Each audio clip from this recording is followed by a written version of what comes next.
인사하십니다. 우리 예수님 은혜 받읍시다. 네, 오늘은 예수님을 만난 사람 그 중에서 사마리아 여인에 대한 여러분이 이제 사도행 요한복음을 이제 읽으시면 누구든지 다 이 사마리아 여인에 대한 기사를 많이 읽을 것이고 또 이제 그 남편을 5씩이나 두는 여자분도 계시구나 뭐 이런 생각을 가지는 분도 있을 것이고 여섯 번째 남자가 살고 있지만 이제 남편이 아닌 남자가 살고 있는 여자. 그러나 이제 분명하게 성경이 말하고 있기는 뭐 5번 결혼했다라는 표현은 없어요. 그러나 이제 남편을 데려오라 하고 했을 때 저는 남편이 없습니다. 지금 사는 사람이 이제 결혼 혼례를 안 올렸으니까 남편은 아니죠. 동거인이죠. 그러니까 이제 분명히 맞는 말이죠. 내 말이 맞도다. 너와 있는 자는 이제 내 남편이 아니다. 이제 전에 5 남자가 너와 함께 또 살았다라는. 그러니까 5 남자가 다 결혼식을 올렸는지 안 올렸는지에 대한 말씀은 사실 없으니까 기본적으로는 이제 5 남자가 있었다라는 표현을 하고 있습니다. 이거에 대한 이제 해석이 구분하죠. 그래서 기본적으로 이제 상징적인 해석을 했던 우리 이제 그 신학의 아버지라고 하는 오리겐은 이거를 이제 영적으로 비유를 했습니다. 그래서 이거는 모세오경에 대한 얘기다. 이스라엘 백성들이 이제 하나님 모세오경은 창세기, 출애굽기, 레위기, 민수기, 신명기거든요. 그러니까 이제 율법에 사로잡혀 있는 인간이다. 이 여성은 율법에 붙들려가지고 사는 여성이다. 이렇게 이제 표현을 했어요. 또 이제 다른 어떤 사람은 어떻게 표현하냐면 아수르라고 하는 나라가 이제 기원전 722년에 이 사마리아라고 하는 북왕국 이스라엘의 수도가 사마리아니까 북왕국이 다 무너졌으니까 북왕국을 멸망시켰던 아수르의 큰 도성이 5개예요. 그냥 그 5개의 도성에 이제 섬기던 신들, 그러니까 쉽게 말하면 우상이죠. 5의 우상을 섬기고 있는 여인, 이렇게 이제 표현하는 거죠. 근데 그건 이제 해석적인 부분입니다. 그러니까 이제 문자적인 말로 그대로 보면 이 여자는 굉장히 부정한 여인입니다. 그러니까 어떤 저의 아는 친구 한 분은 그 누님이 계신데 3번 결혼하셨어요. 근데 3 남자가 다 죽었어요. 첫 번째 결혼했는데 남편이 돌아가셨어요. 그 다른 사람하고 결혼했는데 그 남편이 또 죽었어요. 또 결혼했는데 또 남편이 또 죽었어요. 결국 혼자 사셨거든요. 그래서 이게 참 얼마나 팍복한가. 이게 우리가 인생에 살아가면서 마음대로 안 되는 게 내 인생의 문제잖아요. 그렇죠? 여러분도 여러분이 직업을 선택하는 거, 그 다음에 또 내가 배우자를 선택하는 거, 또 이제 자녀와의 만남, 자녀도 만나는데 내 자녀들이 내가 원하는 뜻대로 자녀들이 다 살아주면 얼마나 기쁘고 행복해요. 근데 그렇지 않잖아요. 마음대로 되어지는 부분이 아니죠. 그래서 우리 흔히 이제 기도로 모든 것을 이제 변화시켜라. 그런 고백을 하는 거예요.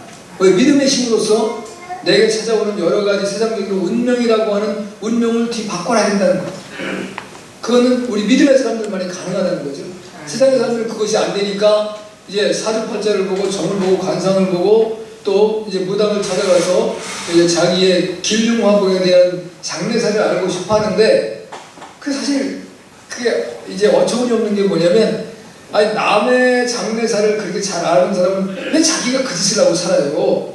자기의 장래사를 바르게 하고 살아가야지. 그게 연약하니까 그냥 그렇게 따라가 보려고 한다는 거예요. 그래서 좋은 이야기를 해주면 좀 위안이 되고 또 어떤 그렇다고 보면 이제 그렇잖아요. 사람들이 점을 잘 봐서보다도 많은 사람을 이렇게 교제하다 보면 대충 알아요. 저 사람 저렇게 생긴 사람은 돈이 많구나. 저 사람 돈 많으니까 저 사람에게는 이제 그 흉한 그 장래사를 얘기해줘서 저 사람을 계속 오게 해서 돈을 빼내야 되겠구나. 이런 생각을 할 수 있지 않겠어요? 이제 그런 어떤 것으로서 다 그 사람들의 운명을 바르게 세워주려고 하기보다는 그 사람이 나의 돈벌이수단으로 여기려고 하겠지. 그러니까 우리는 주님밖에 없다. 할렐루야. 그래서 하나님께 기도해서 내 삶에 어지럽고 힘겹고 고통스러운 이 운명을 뒤바꿀 수 있는 은혜가 저를 모두 넘쳐나시길 주님을 축복합니다. 아무튼 이 여인의 배경은 소망이 없는 인생을 살아가는 여인입니다. 그러나 이제는 소망이 있는 삶으로 바뀌게 되어 있고 이 여인은 복된 예수 그리스도를 영접할 뿐만이 아니라 예수님의 증인의 삶을 사는 축복된 삶을 살았다. 할렐루야. 이제 그것이 오늘의 말씀의 이제 대략이 될 것입니다. 첫째 보면 이 사마리안 여인의 모습을 보면요, 이제 1절부터 전체를 다 읽어봤어야 되지만 그 수가라고 하는 동네에 살고 있는 여인이었습니다.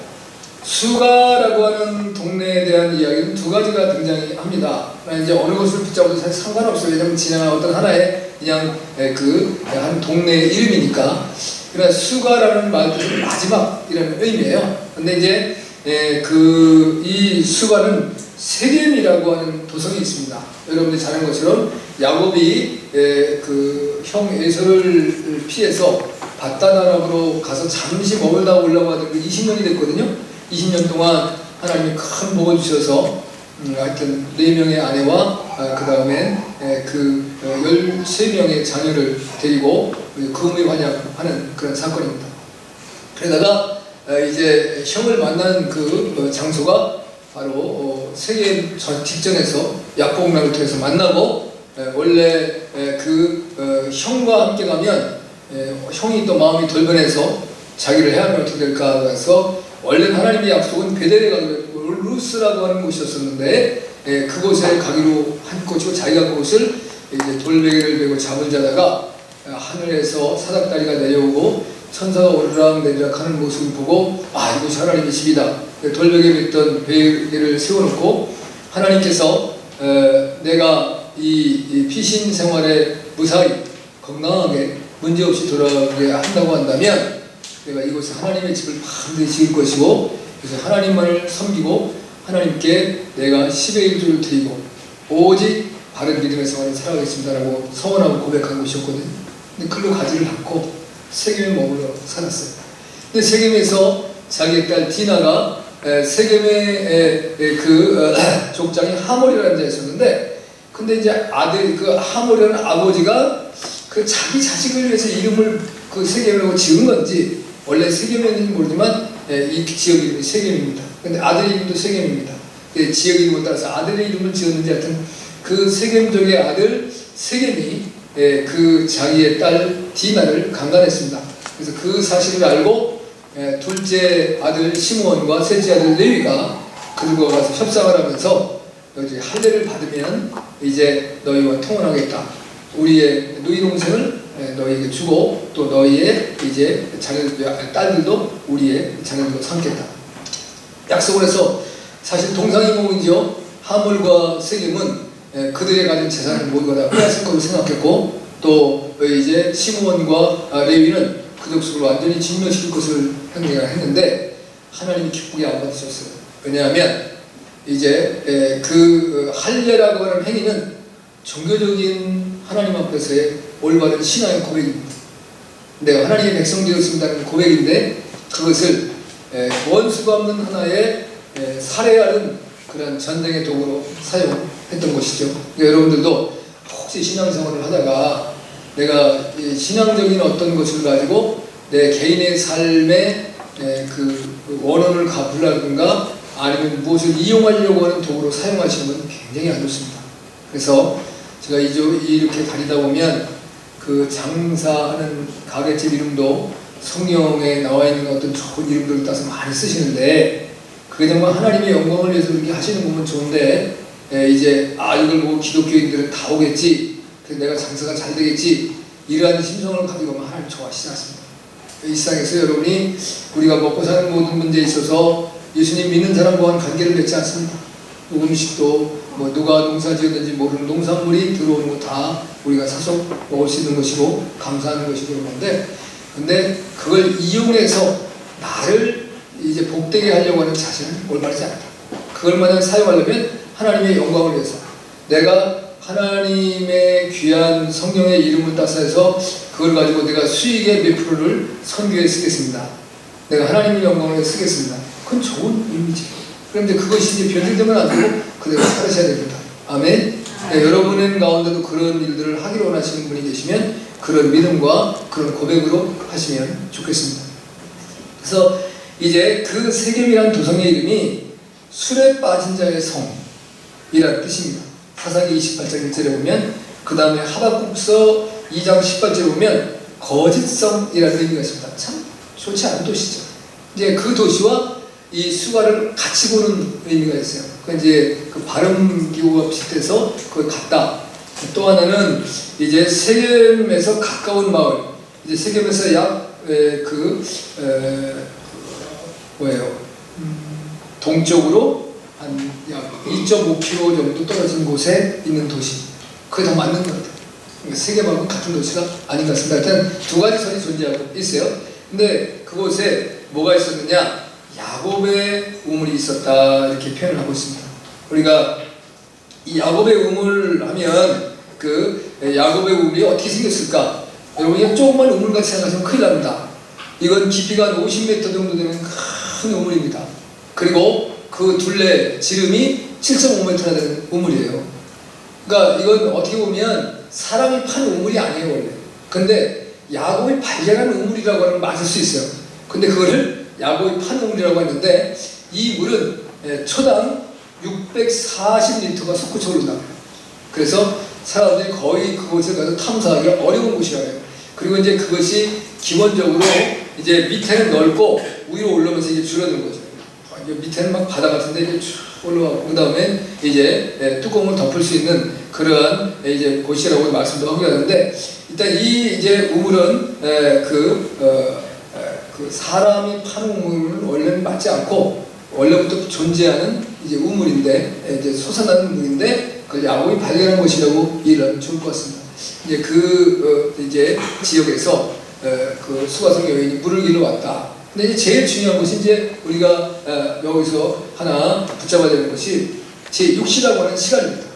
이 시간을 어떻게 이해를 할 것이냐. 두 가지 이제 논리입니다. 하나는 기본적으로는 그 이스라엘의 시간의 개념으로는 정오입니다. 우리와 시간이 6시간 차이가 나니까 정오, 한낮 더위를 이야기하는 것이고, 그 다음에 로마의 시간으로는 오후 6시입니다. 근데 많은 사람들이 오후 6시로 인정을 해야 된다고 말합니다. 그러나 이제 복음적인 측면으로 이거를 강조하기 위해서 말씀을 전하는 사람들은 이스라엘의 개념에 따라서 낮 12시로 이야기를 많이 합니다. 의도적으로. 왜 그러냐? 또 그렇잖아요. 이 여인이 참 부정한 여인이고, 그리고 이제 남편이 5이나 있었고 6 남자와 살고 있는 여인인데, 이 사람에 대해서 어떤 사람들이 그런 여자를 좋아할 수 있겠어요? 그러니까 사람들이 없는 한낮에 잠자는 시간, 정오의 뜨거운 때에 우물들에 길러 온 여인이다, 이렇게 표현을 하려고 그렇게 해요. 그러나 이제 요한복음이 기록되었던 당시의 그 시간적인 그 개념을 쓰는 것이 로마 시대의 시간을 썼기 때문에 이것은 저녁 6시로 보는 것이 합당하다라고 하는 것이 정설입니다. 아무튼 어떤 모습으로 보든지 간에 우리가 그렇잖아요.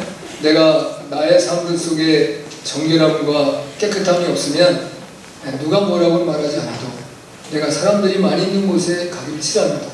왜냐하면 사람들이 나에 대해서 수근수근거리고 나에 대해서 비난하고 비판하기 때문에. 아무튼 이 여인이 저녁에 물을 길러 왔다고 하더라도 다른 사람들이 나오기 전 좀 일찍 왔겠죠. 한 30분 먼저 오든 아니면 20분 먼저 와서 싹 길어갖고 오면 되니까요. 하여튼 그런 상황에서 예수님을 만났다라는 것을 우리가 이해해 볼 수 있는 여자입니다. 그러나 기본적으로 이 여인의 심적인 상황을 살펴볼 때 굉장히 이제 마음의 고통과 아픔이 있는 여인이라는 걸 이해할 수 있겠죠. 왜 그렇게 많은 남자들을 섭렵하며 살았을까? 그 첫째는 행복이겠죠. 여러분이 그렇게 말한다면 이 시대에도 한국의 실정을 보면 젊은 남자들이 혼인 대상을 선택하려고 할 때 우리 믿음의 사람들도 믿음을 먼저 보기보다는 남자들은 여자의 그 얼굴 생김새가 몸매를 살핀다고 하고, 또 여자들은 남자의 이제 그 경제적인 그 능력을 살펴본다 하잖아요. 저 사람이 직장이 좋으냐, 아니면 내가 결혼하면 아파트라도 한 채 구입할 수 있는 남자인가, 자동차 한 대 살 수 있는 남자인가, 그 다음에 내가 생고생하지 않고도 그래서 살아갈 수 있고, 때가 되면 여행도 함께 할 수 있고, 해외여행도 갈 수 있고, 내가 원하는 물건 사고 싶은 쇼핑도 다 할 수 있고, 이런 걸 찾는다는 거예요. 그러니까 이 시대, 우리 대한민국만이 아니라 어느 시대를 살든지 간에 그 시대를 살아가는 사람들의 모습 속에서는 나의 배우자를 선정할 때는 나의 행복을 위해서 추구하는 거잖아요. 내가 저 남자를 만나면 행복할 수 있을까? 내가 저 여인을 만나면 행복할 수 있을까? 이게 우리가 가지고 있는 하나의 개념이겠죠. 그러나 문제는 하나님께서 저 남자를 통해서 아니면 저 여자를 통해서 내가 일생을 하나님의 영광을 위해 살아가는 데에 힘이 되고 또 능이 되고 또 기쁨으로 주님의 영광을 위해서 살아갈 수 있는 배우자인가라는 것에 대한 선택을 거의 안 하고 살아가는 것이죠. 근데 그러면 행복할 것 같은데, 돈이 많으면 행복할 것 같은데 돈 많은 사람하고 결혼해서 행복했다는 사람은 그렇게 많이 없잖아요. 뭐 인물 잘난 여자와 결혼해서 행복했다는 사람 그렇게 많이 없잖아요. 그냥 어떻게 우리의 꿈과 이상과 비전 그리고 믿음이 온전한가, 그걸 가지고 서로 살아갈 때 행복한 거죠.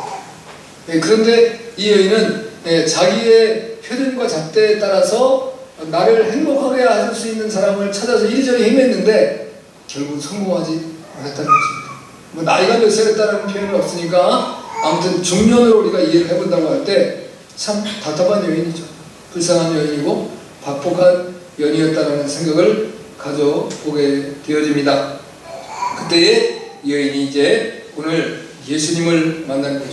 죄악에 얽매여 사는 사람의 삶은 한눈을 살아도 행복함이 없습니다. 한순간을 살아도 불안함과 고통 속에서 헤매입니다.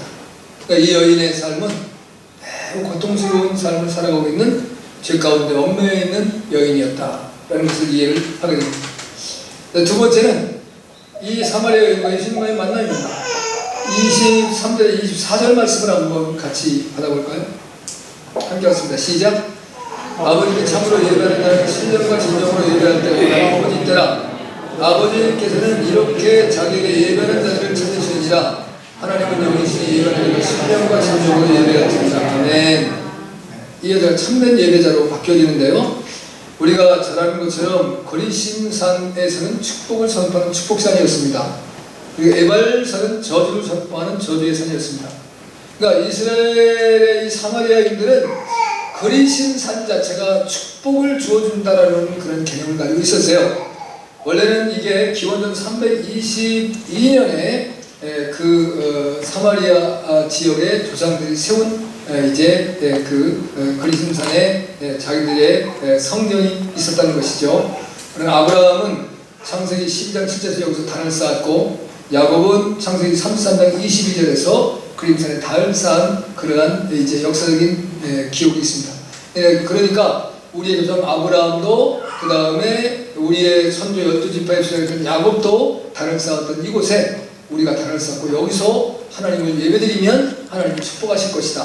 그리고 그 산도 이미 모세가 이제 선포한 것처럼 이스라엘 백성을 반반으로 나누었을 때 축복산으로 부름받았던 이 그리심산에서 축복산에서 우리가 모이면 축복이 되겠지.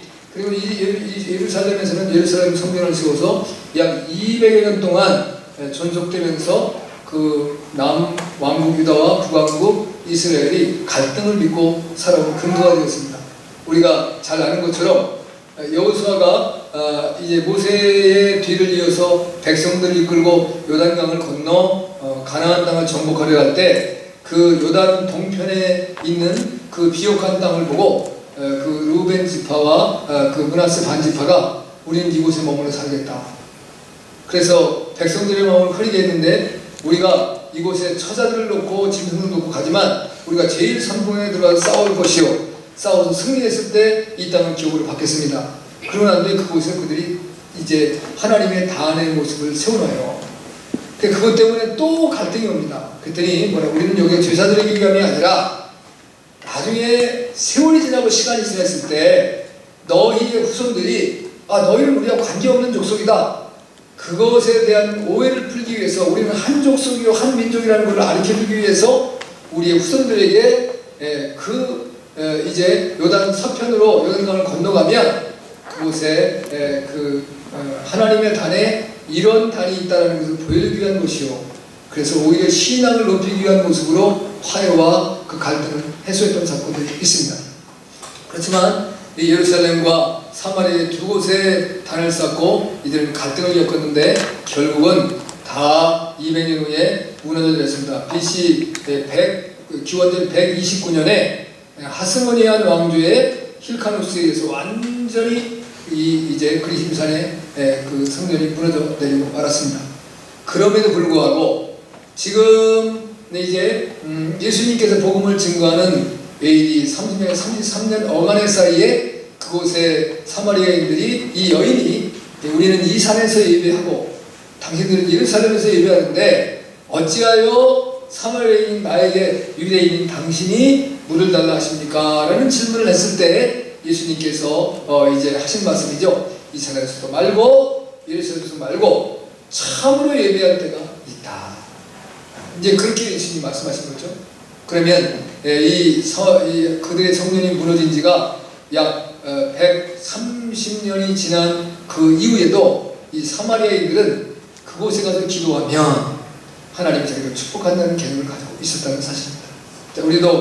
우리가 이제 정령을 숭배하고 샤머니즘 신앙을 가지고 있는 것이 우리의 선조들로부터 주어진 거잖아요. 거의 유교적인 전통에서 내려왔습니다만 여러분이 여기 유교를 믿는 사람이 누가 있어요?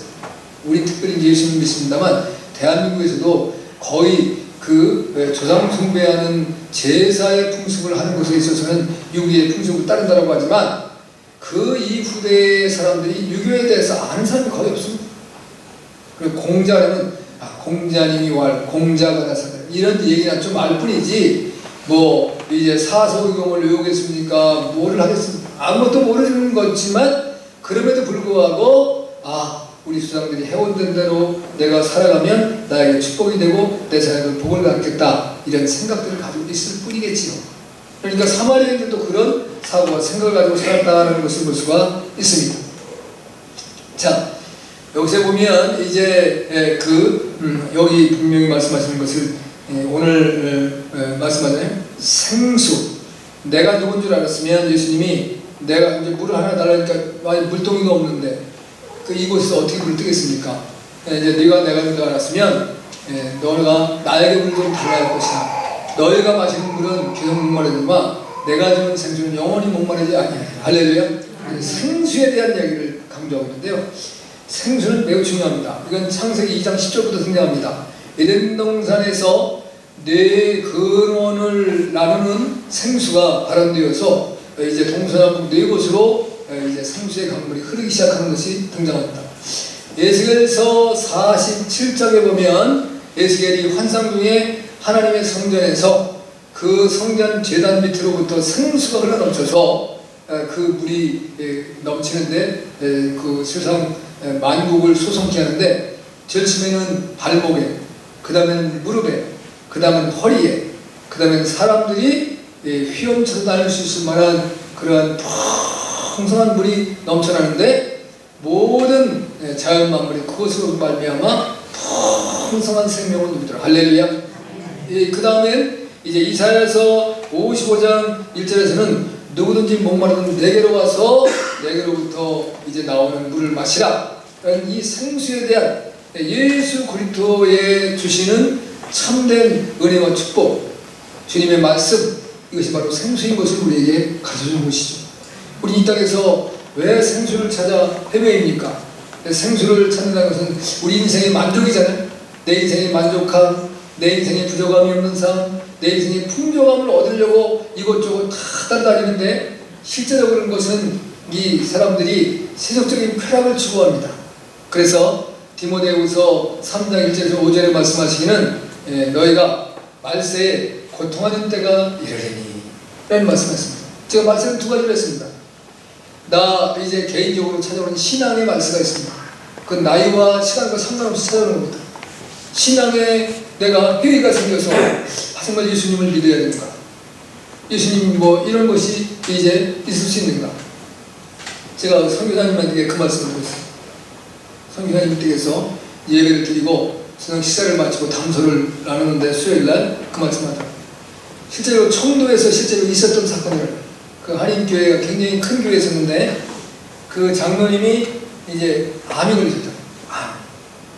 그래가지고 이제 암이 걸리고 나니까 뭐 이렇게 교회를 안 나오게 되는데 주변 사람들이 장로님 교회를 나오세요. 그래가지고 어떻게 교회를 나오게 돼서 교회를 나오게 됐는데 이제 그러니까 목사님이 나왔으면 얼마나 기쁘겠어요. 장로님이 암이 걸리셨는데 교회를 다시 이제 신앙을 회복하고 나왔으니까 여러 성도들 앞에서 간증을 잘 하면 성도들이 이제 좀 굳건한 믿음을 갖겠다라고 했는데 그 장로님이 이제 찬물을 끼얹는 이제 간증을 한 거예요.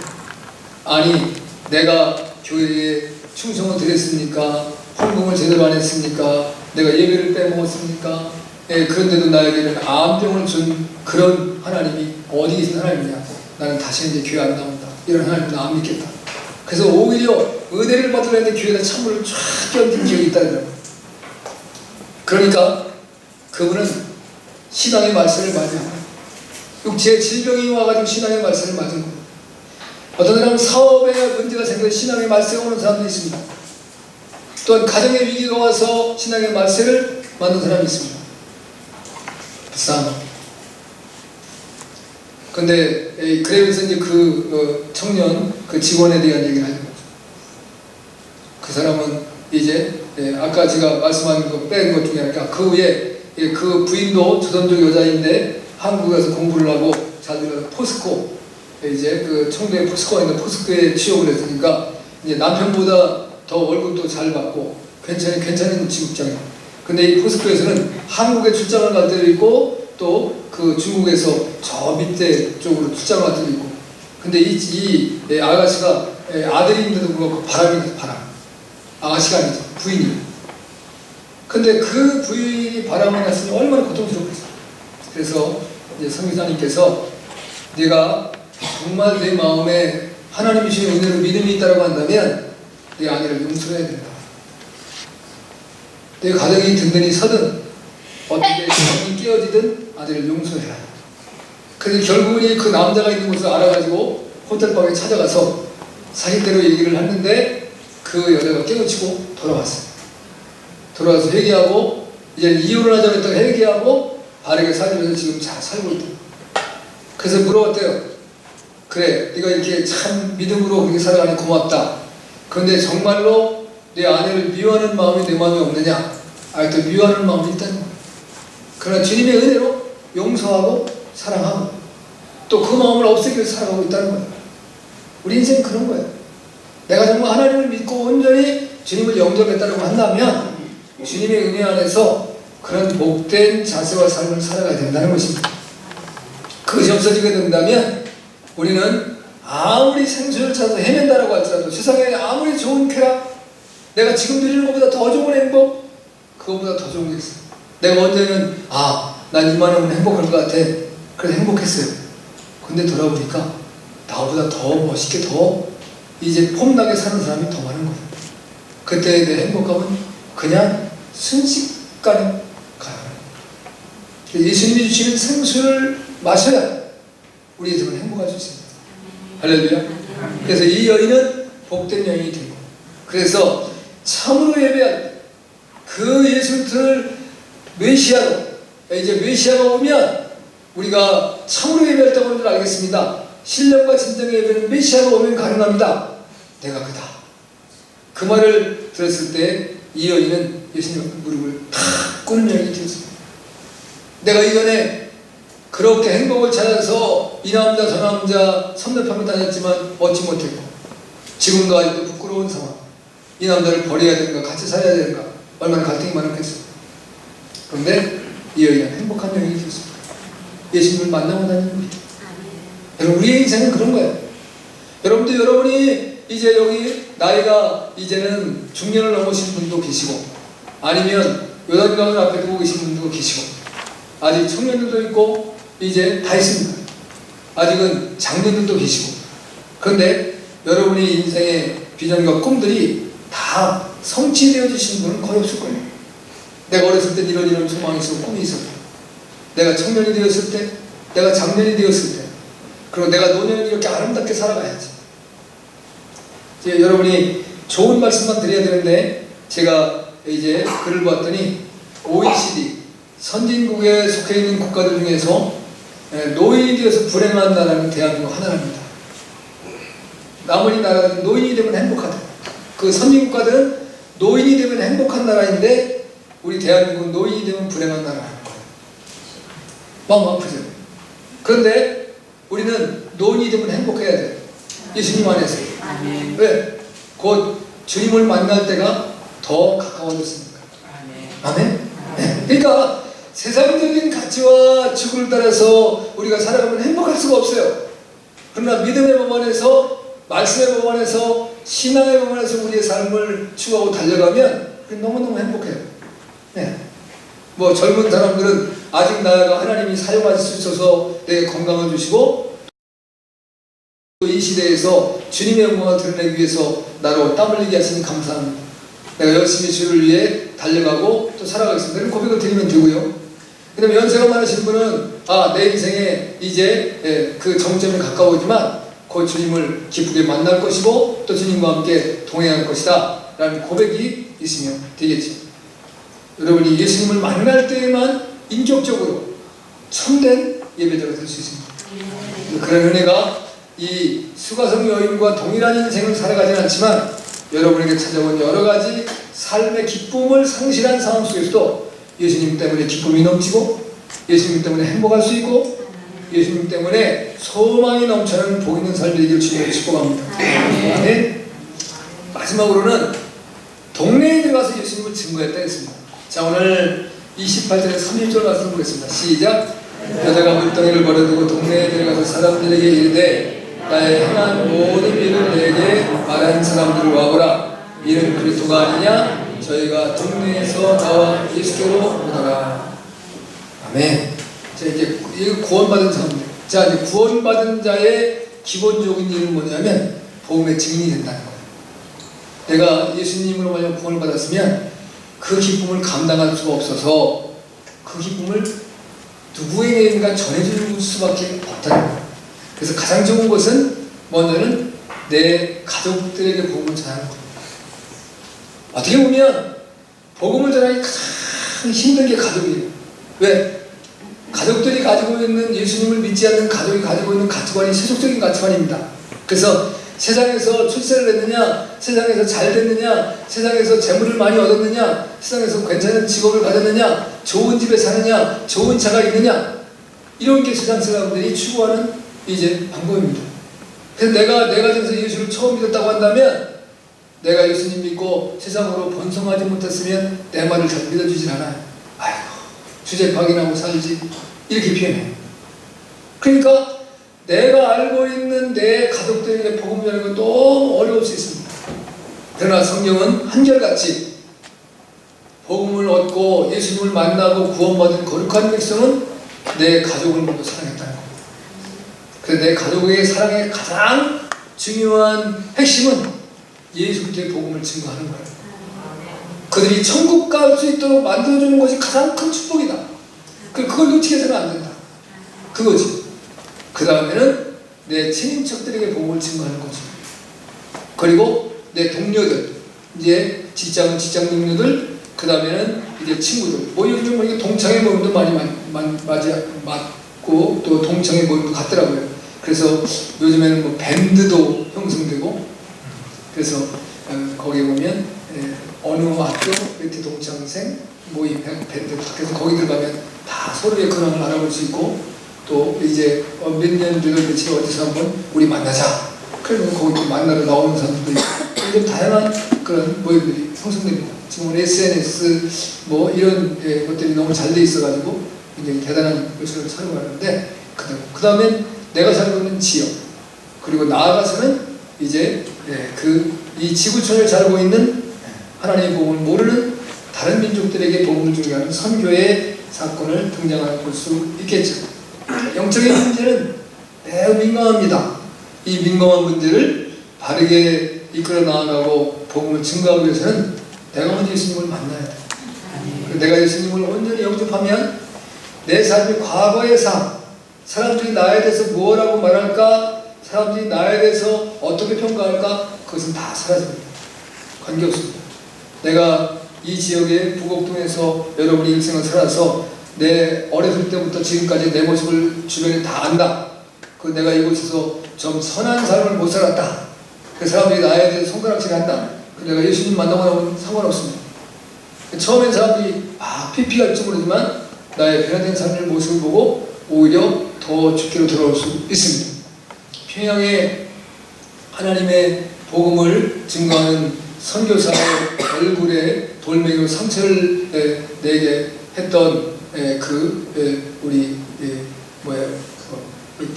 김익두라고 하는 그 깡패, 유명한 깡패가 이제 하나님의 복음을 믿고 나서는 예수 그리스도를 증거하는 복음의 증인이 되었습니다. 사람들은 다 그가 두려워서 다 도망갔었는데 그가 온전히 변화된 모습을 보고 수많은 사람들이 예수님을 믿게 되었습니다. 이런 놀라운 역사입니다. 우리의 생각, 우리의 사고, 우리의 시각은 올바르지 않을 수 있습니다.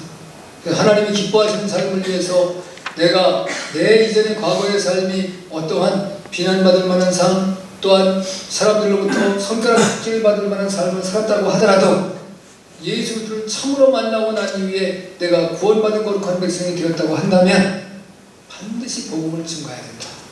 할렐루야. 그래서 수많은 아마 수가성에 모인 사람들이 여기 다 구원받았다는 표현은 안 나와 있거든요. 그렇지만 수많은 사람들이 구원받는 놀라운 축복의 역사가 일어났을 것입니다. 사마리아의 이 놀라운 사건은 나중에 빌립이 사마리아에 가서 복음을 증거하는 이제 기초가 되었을 것이고, 또한 예수님이 먼저 이 사마리아라고 하는 도성에 복음을 증거함으로 영혼을 구원하는 놀라운 역사를 이루는데, 그것이 한 여인, 이 사마리아의 수가성의 이 부정한 여인, 어떻게 보면 이제 불쌍한 여인, 이 여인을 통해서 수가성이 구원받고, 수가성에서 구원받았다고 한다면 또 다른 이제 그 지역에서 복음이 퍼져나갔을 것을 우리는 여겨내볼 수 있습니다. 하나님의 놀라운 은혜의 역사가 수가성의 이 한 여인으로부터 놀랍게 일어났다는 사실을 기억하시고, 여러분을 통해서 하나님의 큰 영광이 이 시대에 나타나는 그러한 비전과 꿈과 이상을 바라보고 힘을 얻을 수 있는 은혜가 있기를 주님을 축복합니다. 아멘.